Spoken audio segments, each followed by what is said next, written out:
افغانستان میں غالباً کہ افغانستان کا معاملہ ہے، ایک مرشد سے ایک خطا ہو گیا، میں صرف ایک مرید کا عقیدہ بیان کرتا ہوں، اور پھر آپ کو متوجہ کرنا چاہتا ہوں کہ آپ میں سے ہر مرید کا عقیدہ کس طرح کا ہے، اس سے زنا سرزد ہو گیا۔ ایک مرید نے اس حالت میں اس کو دیکھا، جب مرید نے دیکھا تو پیر صاحب نے کہا چلو اس مرید نے تو دیکھا، یہ تو چلا گیا، عرصہ گزر گیا، مرید کا آنا جانا اسی طرح تھا جس طرح پہلے تھا۔ یہ کہانی نہیں، ایک واقعہ کسی کا بیان کرنا چاہتا ہوں۔ سال گزر گیا تو مرشد نے پوچھا کہ بیٹا آپ نے مجھے ایک انتہائی بری عمل کرتے ہوئے دیکھا تھا، انتہائی بری حالت میں آپ نے مجھے دیکھا تھا، میں نے اسی وقت میں فکر کیا تھا کہ آپ نہیں آؤ گے، پھر بھی آ رہا ہے، کیا مسئلہ ہے؟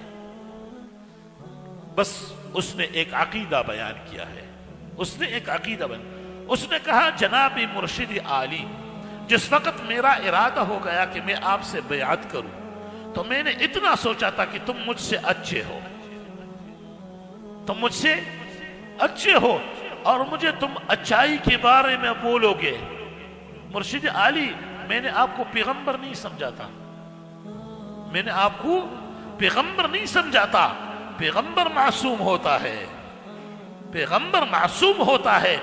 میں نے آپ کو پیغمبر مان کے مرشد نہیں مانا تھا،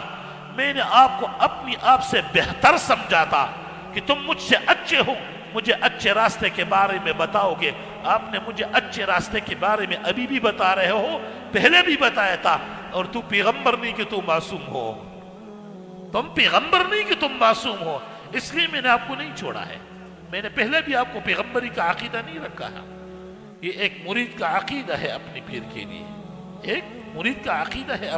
کے لیے، تو سمجھو کہ آپ کا عقیدہ اپنی مرشد پر کس حد تک ہو سکتا ہے۔